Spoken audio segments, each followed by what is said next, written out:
The great galactic collision written into textbooks may never happen at all.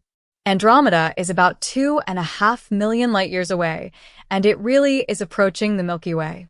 But that approach measures motion along our line of sight. The future depends on an almost invisible sideways drift. Hubble and Gaia track tiny changes in the positions of distant stars across many years. Change that measurement slightly, then project billions of years forward, and a near hit can become a distant flyby. And this is not a simple dance between only two galaxies.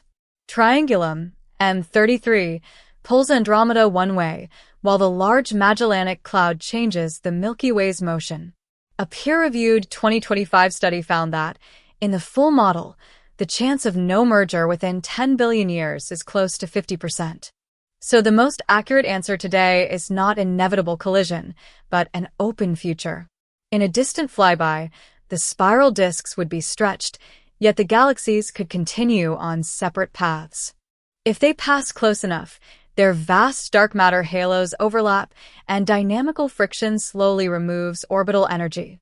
The galaxies may cross repeatedly, grow tidal tails, and merge only after billions of years of compressed time. Yet a galactic collision does not mean widespread stellar crashes, because the gaps between stars are enormous. What is more likely to change are stellar orbits, while compressed gas can trigger a new wave of star formation. Andromeda's approach is real, but the collision still depends on details we have not measured precisely enough. Next, we ask how a rotating disk of dust can become a planet.